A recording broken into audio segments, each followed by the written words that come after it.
เรื่องที่ผมจะนำมาเล่าในวันนี้เป็นเรื่องของน้องท่านหนึ่งที่ได้ไปเช่าบ้านอยู่ตรงทางสามแพร่งและได้พบเจอเรื่องแปลกๆภายในบ้านส่วนเรื่องราวจะเป็นยังไงนั้นไปติดตามรับฟังกันได้เลยครับ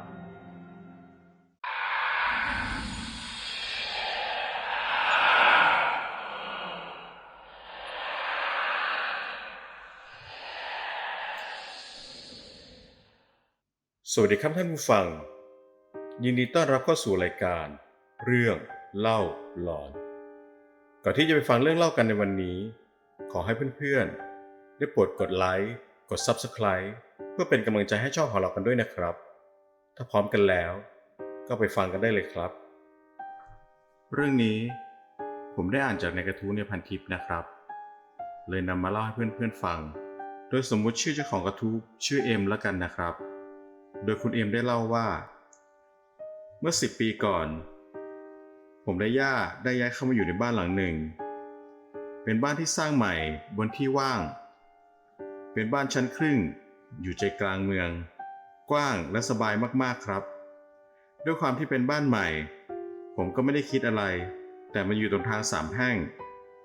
ซึ่งเป็นถนนในซอยถ้าขับรถเข้ามาไฟจะสาดตรงมายังบ้านพอดีผมเริ่มรู้สึกว่าในบ้านมีอะไรแปลกๆทั้งที่อยู่กัน2 คนมีย่ากับผมเท่านั้นมีอยู่ครั้งหนึ่งคือแหวนผมมันเหมือนหลุดหายออกจากมือบนที่นอนผมก็พลิกหาทั้งบ้านหาทุกซอกทุกมุมหรือที่นอนทั้งหมดก็ไม่เจอย่าเลยบ่นกับเจ้าที่บนปากเปล่าโดยยกมือทุ่มหัวว่าถ้าเจอแหวนย่าจะเส้นไก่ต้ม1 ตัวพอรุ่งเช้าปรากฏว่ามันอยู่ใต้ผ้าปูที่นอนทั้งที่เมื่อวานผมก็หาแล้วมันก็ไม่มีโดยปกติทุกปีผมจะไหว้บรรพบุรุษที่บ้านทุกตรุษจีนแต่ปีที่แหวนหายผมไม่ได้ไหว้เพราะติดงานช่วงนั้นไม่ค่อยมีเวลาและในช่วงนั้นผมฝันเห็นผู้หญิงผมยาวบ่อยมากๆแต่ก็คิดว่าคงไม่มีอะไรคงดูละครเยอะไปหรือเปล่าแล้วพักหลังนี้ผมก็ไม่ค่อยได้ทำบุญผมเลยโดนผีอำบ่อยมากๆอาการเหมือนตัวขยับไม่ได้ผมเห็นคนมาค่อมตัวผมแล้วเอาผมมาฟาดหน้าผมหลายครั้งที่มันทำให้ผมกลัวผมเลยใช้เวลาสวดมนต์ก่อนนอนยิ่งคืนไหนถ้าถอดสร้อยพระจะโดนอำทั้งคืนหายใจไม่ออกตะโกนเรียกย่าก็ไม่ได้กว่าจะหลุดต้องนึกถึงปู่ที่ตายไปนานแล้วให้มาช่วยบ้างสวดมนต์เป็นคาถาท้าวเวสสุวรรณในใจบ้างผมก็เคยคุยเรื่องนี้กับย่าหลายครั้งแล้วแต่ย่าก็หาว่าผมกินเยอะนอนดึกคิดมากเลยทำบุญใส่บาตรบ่อยขึ้นก็สงบไปพักหนึ่งไม่นานย่าผมก็ล้มป่วยด้วยโรคมะเร็งซึ่งก่อนย่าผมจะล้มป่วยผมฝันว่ามีผู้หญิงคนหนึ่งมายืนอยู่ใต้บันไดผมยาวถึงพื้นชุดดำหน้าตาน่ากลัวสกปรกบอกว่าให้เวลาไม่เกินปีอยากจะทำอะไรก็รีบทำย่าผมเป็นมะเร็งต่อมน้ำเหลืองระยะสุดท้ายจากคนที่เคยแข็งแรงกลับกลายเป็นล้มป่วยล้มหมอนนอนเสื่อผมเป็นคนเดียวที่ดูแลย่ามาตลอดแต่ก็เจอเรื่องแปลกๆมาตลอดที่รักษาย่าอยู่ที่บ้านไม่นานหลังที่ย่าล้มป่วยผมเครียดมาก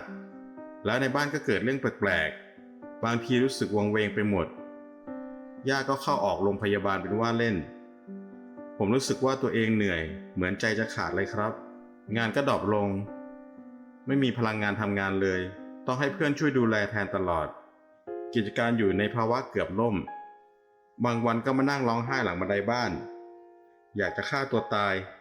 รู้สึกเหมือนไม่มีความหมายไม่มีใครต้องการญาติพี่น้องก็คอยพูดกดดันไม่ช่วยแล้วแถมยังบ่นยิ่งพักหลังที่ย่ามีอาการไม่รู้เรื่องเหม่อลอยไม่รู้เรื่องอะไรแล้วบางทีย่าก็ยกมือขึ้นมากวักเรียกในบ้านเรียกใครก็ไม่รู้ทั้งที่ประตูบ้านก็ปิดอยู่ผมยืนอยู่คนละฝั่งเลยรู้สึกหวาดกลัวแปลกๆอย่างที่ไม่เคยเป็นมาก่อนมันทำให้ผมยิ่งหดหู่ไปหมดแถมไม่มีใครอยู่เป็นเพื่อนผมไม่มีญาติพี่น้องคอยช่วยดูแลนะครับเพราะผมอยู่กันแค่2 คนกับย่าผมเคยจ้างพี่น้องย่ามาอยู่ด้วยแต่เขาก็อยู่ได้ไม่นานบอกว่าเหนื่อยผมก็เข้าใจครับว่าเหนื่อยจริง คนไข้ติดเตียงเขาเรียกเงินมาผมก็ให้ไม่ไหวจ่ายไม่ไหวเลยต้องดูแลเองขนาดจ่ายเงินผมยังต้องดูแลเองเลยครับก็เลยคิดว่าไม่จ้างดีกว่าเอาเงินมาซื้อของให้ย่าเถอะลดภาระค่าใช้จ่ายผมด้วยยิ่งนับวันความรู้สึกก็แย่ลงเรื่อยๆมีความคิดอยากจะไปผูกคอตายวันละหลายรอบแต่ก็มีแวบหนึ่งที่เข้ามาในหัวถ้าผมตายใครจะดูแลย่าบางคืนที่เฝ้าย่าก็แอบงีบฝันเห็นผู้หญิงคนเดิมมาค่อมตัวแต่ผมนึกบทสวดมนต์ในใจผู้หญิงคนนั้นก็หายไป1 สัปดาห์ก่อนที่ย่าจะเสียผมฝันเห็นว่าย่ามาเดินอยู่ในบ้านมานั่งข้างๆแล้วก็กอดผมเป็นอย่างนี้ทุกคืนเลยจากนั้น3 วันผมก็ฝันว่าฟันหักฟันบนหักลงมาทั้งแผงคือตอนนั้นผมจัดฟันด้วยครับผมตกใจมากในฝันแล้วผมก็เห็นปู่ตรงเก้าอี้หวายใกล้ๆกับเตียงของย่าเห็นชัดเจนผมไม่ได้ฝันเห็นปู่มาหลายปีแล้วครับเหมือนเขาว่าเฝ้ารอกันอยู่เลยช้ามาผมรีบโทรหาพ่อโทรหาลูกๆของย่าเพราะผมสังหรณ์แปลกๆว่าย่าจะไม่ไหวแล้วตอนนั้นผมไม่ได้พาย่าไปโรงพยาบาลนะครับเพราะตัวโรคของย่าคุณหมอเขาไม่รับแล้วตอนที่ย่ายังสามารถสื่อสารได้ย่าบอกกับผมว่าย่าไม่ไปไหนแล้วขอตายอยู่ที่บ้านไม่ไปโรงพยาบาลผมทำตามคำสั่งเสียสุดท้ายของย่าผมคิดว่ามันดีที่สุดแล้วครับแล้วก็มาถึงวันที่ย่าจากไปอย่างสงบผมรู้สึกเคว้งไปหมดทั้งที่มีพ่อมีลุงอยู่ข้างๆผมทำอะไรไม่ถูกเลยครับจำได้เพียงว่าต้องทำงานศพของย่าด้วยตนเองย่าขอไว้เท่านี้ผมเลยตัดสินใจจัดงานศพที่วัดใกล้บ้านพอเสร็จงานศพในคืนแรกผมขับรถไปบ้านเพื่อนพอรู้สึกไม่ดีให้พ่อกับลุงเฝ้าศพย่าอยู่ที่วัดตอนที่อยู่ที่บ้านเพื่อนผมเห็นผู้หญิงคนนั้นอีกแล้วแต่เข้าบ้านเพื่อนไม่ได้มันน่ากลัวมากครับมารออยู่หน้าบ้านหลังเสร็จงานศพคุณย่าผมได้นิมนต์พระ5 รูปไปสวดที่บ้านซึ่งมาสวดช่วงเย็นของวันเผาเลยตอนพระสวดเป็นคาถาที่ค่อนข้างสวดดังแบบจังหวะเร็วๆผมไม่เคยได้ยินมนต์แบบนี้มาก่อนแล้วตอนนั้นก็มีฝนตกฟ้าผ่าบอกตรงๆตอนนั้นโคตรน่ากลัวจริงๆยิ่งพระสวดดังขึ้นฟ้าก็แลบรัวๆฟ้าผ่าดังมากหลายครั้งเลยครับแต่พอพระสวดจบท้องฟ้ากลับแจ่มใสเฉยเลยคืนนั้นพ่อกับลุงและอาก็นอนกันที่บ้านผมเพื่อรอเก็บอัฐิของย่าในตอนเช้าแต่ผมไม่กล้านอนบ้านตัวเองเลยครับไม่นอนตั้งแต่ย่าเสียแล้วผมรู้สึกกลัวอย่างที่ไม่เคยเป็นมาก่อนเลยไปนอนบ้านเพื่อนรุ่งเช้าผมกลับมาที่บ้านอาเล่าให้ฟังว่าประตูห้องข้างบนเมื่อคืนอาล็อกแล้วแต่มันหลุดออกเป็นไปได้ยังไงตอนนั้นผมก็ยังคิดว่าอาใส่กลอนไม่ดีเลยไม่ได้โทษผีโทษสางเพราะไม่คิดว่ามันจะมีพอเสร็จจากงานศพย่าก็เหลือผมคนเดียวที่อยู่ในบ้านผมไม่กล้านอนที่บ้านเลยครับกลัวย่าก็กลัวพ่อมาอยู่เป็นเพื่อนประมาณ1 อาทิตย์ผมก็อุ่นใจหน่อยกลับไปนอนบ้านบ้างแต่พอพ่อกลับต่างจังหวัดผมก็เก็บของไปอยู่บ้านเพื่อนชั่วคราวไม่กล้าอยู่คนเดียวช่วงที่พ่อไปมา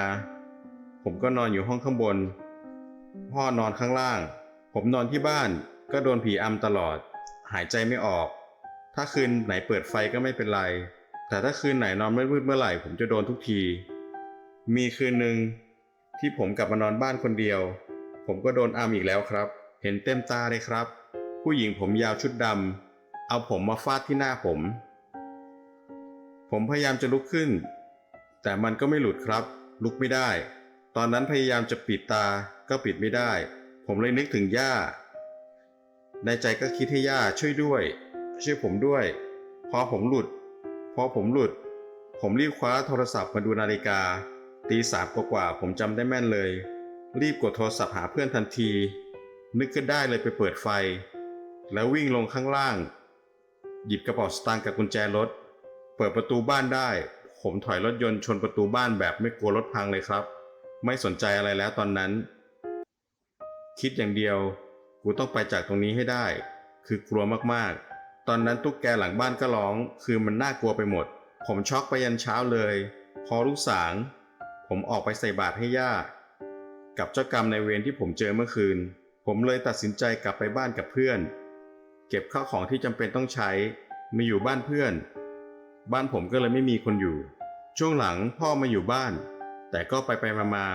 เพราะว่าพ่อทำงานต่างจังหวัดทุกครั้งที่ผมกลับบ้านก็จะรู้สึกแปลก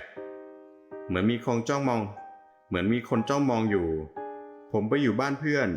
ฝันเห็นย่าบ่อยๆย่ามากอดมาให้เห็นผมเลยจุดธูปบอกเจ้าที่ขออนุญาตขอให้ตายายที่นี่อนุญาตให้ย่ามาหาผมซึ่งเพื่อนผมก็โอเคเพราะค่อนข้างสนิทกันมากและเพื่อนผมก็ค่อนข้างสนิทกับย่าผมเหมือนกันผมรู้สึกดีขึ้นเพราะเพื่อนซื้อหมามาให้เลี้ยงแก้เศร้ามันช่วยผมได้เยอะมากขึ้นเลยครับและมีบางครั้งที่ผมพาหมากลับไปบ้านด้วยมันจะไปเห่าอยู่ที่หลังบ้านตรงบันไดเห่าแปลกๆเหมือนเห็นอะไรสักอย่างผมเลยพูดลอยๆไปว่าต่างคนต่างอยู่ผมจะทำบุญไปให้แต่ผมก็มั่นใจว่าไม่ใช่ย่าเลยพูดออกไปแบบนั้นหลังจากที่ผมย้ายมาอยู่บ้านเพื่อนแบบถาวรบ้านหลังนั้นผมก็เช่าทิ้งไว้ให้พ่ออยู่แล้วก็เก็บของไว้ด้วยพ่อบอกว่าเหมือนมีอะไรสักอย่างบางทีเวลาที่พ่ออาบน้ำยังได้ยินเสียงก๊อกก๊อกแก๊กแก๊กบ่อยๆและจะได้ยินเสียงช่วงกลางคืนจนเมื่อสัปดาห์ก่อนผมไปหาพี่ที่เขามีเซนส์มีจิตสัมผัสเนื่องจากผมเครียดแล้วอยากจะฆ่าตัวตายอย่างไร้สาเหตุเป็นแบบนี้มาประมาณ 3-4 เดือนหลังที่ผมย้ายออกมาจากบ้านและผมยังคงฝันเห็นผู้หญิงผมยาวชุดดำนั้นบ่อยๆผมเลยตัดสินใจนัดไปดูเรื่องทั่วๆไปในชีวิตแต่มันไม่เป็นแบบนั้นครับพี่เขาสัมผัสถึงความเครียดในหัวผมอยากรู้ว่าย่าผมเป็นยังไงผมเลยเอารูปบ้านที่ผมถ่ายไปให้เขาดูถ่ายในบ้านหน้าบ้านหลังบ้านอยากรู้ว่าย่ายังอยู่ไหมพี่เขาบอกแค่ว่าย่าเป็นดวงวิญญาณที่ไม่ทุกข์ร้อนสงบแต่มันมีอะไรมากกว่านั้นในบ้านน้องข้างบนห้องเขามองเอ็มตลอดเลยนะผมพูดมาพร้อมกับพี่เขาเลยว่าผู้หญิงพี่เขาบอกลักษณะออกมาหมดผมยาวถึงพื้นเนื้อตัวสกปรกคือดำไปหมดเขากำลังทำให้ผมเหมือนเขาดลใจให้ผมอยากฆ่าตัวตายใช่ครับผมเป็นแบบนั้นจริงๆมันแย่มากตอนนั้นผมร้องไห้เลยครับเพราะภาพที่มันเอาผมมาฟาดหน้ามันยังอยู่ในหัวผมอยู่เลยพี่เขาสื่อกับผู้หญิงคนนั้นว่าอยากได้บุญและอยากได้ผมไปอยู่เป็นเพื่อนด้วยเขาอยากให้ผมฆ่าตัวตายพี่เขาเลยแนะนำให้ผมย้ายออกจากบ้านนั้นให้เร็วที่สุดเท่าที่จะทำได้ไม่มีผลดีถ้ายังอยู่ต่อผมบอกพี่เขาไปว่าผมย้ายมาอยู่กับเพื่อนแต่ของผมยังอยู่ในบ้านนั้นอีกเยอะเลยซึ่งก็ไม่ได้เขาให้ผมย้ายเถอะพี่เขาบอกว่ามันพยายามทำให้เห็นว่ามีตัวตนตลอดใครมาอยู่ก็ไม่ได้หรอกบ้านหลังนี้ยิ่งผมอายุวัยเข้าเบญจเพสด้วยแล้วยิ่งเห็นชัดเจนขึ้นตอนนี้เขารู้แล้วว่าผมรู้แล้วก็ทำบุญเผื่อเขาบ้างให้เรียกว่าพี่สาวคนนั้นที่อยู่บนห้องทึบๆผมทำใจเรียกพี่สาวไม่ได้ครับเพราะมันพยายามจะเอาผมไปอยู่ด้วยคือผมไม่โอเคเลยขอวิธีไล่พี่เขาบอกว่าผมไล่เขาไม่ได้เขาตายอยู่ตรงนั้นตายมานานมากแล้วเหมือนเป็นผีพายเพราะเขาไปอยู่มาก่อนผมซะอีกอยู่มานานแล้วพอเจอผมชอบทำบุญเช้าเขาก็จะได้กินไปด้วยตรงหน้าบ้านจะมีพระเดินบิณฑบาตทุกเช้าผมก็ใส่บาตรอยู่บ่อยๆพี่เขาเลยแนะนำให้ผมไปเอาฮู้ที่ศาลเจ้าขอแบบฮู้กันผีไม่งั้นก็ไปบูชาท้าวเวสสุวรรณแล้วก็สวดมนต์ก่อนนอนทุกคืนจะได้ตามผมไม่ได้หลังกลับมาจากบ้านพี่เขาผมเห็นภาพผู้หญิงคนนั้นอยู่ในหัวตลอดเลยปวดหลังไปหมดพอรุ่งเช้าเพื่อนผมมีคนรู้ข่าวก็รีบขับรถมาต่างจังหวัดพาผมไปศาลเจ้าไปเอาฮู้และไหว้สิ่งศักดิ์สิทธิ์อาการทุกอย่างผมหายเหมือนเป็นปิดทิ้งเลยครับผมไม่เครียดไม่ปวดหลังผมรู้สึกโล่งสบายภาพอีเจ๊ผมยาวนั้นออกจากหัวผมไปหมดเลยผมพยายามนึกก็ไม่เห็นคือจะเห็นแค่ลางๆมากจากที่เคยชัดเจนในหัวมาตลอดผมกลับมาทำงานก็คิดงานได้ลื่นมากผมขอฮู้มา2 ชิ้นเอามาเผื่อพ่อผมด้วยจากนั้นผมก็พยายามทำบุญบ่อยๆทำบุญลงศพด้วยปีนี้ทำไปเกือบ10 ครั้งเพราะคิดว่าเงินของผมได้เป็นส่วนหนึ่งของเงินเดือนของเจ้าหน้าที่ในมูลนิธิด้วยเพราะตอนที่ย่าป่วยผ ผมใช้บริการรถมูลนิธิเป็นรถพยาบาลรับส่งย่าอยู่บ่อยๆ ตอนนี้ผมก็ภาวนาให้แค่ผมยังมีชีวิตต่อไปได้กลางคืนก็สวดมนต์แผ่เมตตาและนี่คือเรื่องทั้งหมดของผมครับเป็นยังไงกันบ้างครับสำหรับเรื่องนี้คุณผู้ฟังมีความคิดเห็นยังไงสามารถคอมเมนต์บอกกันได้นะครับฟังคลิปนี้จบแล้วถ้าชอบก็ขอให้กดไลค์เพื่อเป็นกำลังใจให้ช่องของเรากันด้วยนะครับกดแชร์ไปยังโซเชียลของคุณเพื่อให้เพื่อนของคุณได้ฟังเรื่องนี้กด Subscribe กดกระดิ่งแจ้งเตือนจะได้ไม่พลาดเวลาลงคลิปใหม่ๆกันนะครับสำหรับใครที่มีประสบการณ์เรื่องหลอนๆอยากจะส่งมาแชร์ให้กับเพื่อนๆคนอื่นได้ฟังสามารถส่งมาได้ที่เมลของรายการหรือแฟนเพจเรื่องเล่าหลอนโดยผมจะทิ้งลิงก์ไว้ใต้คลิปนี้นะครับสำหรับวันนี้หลับฝันดีราตรีสวัสดิ์ครับ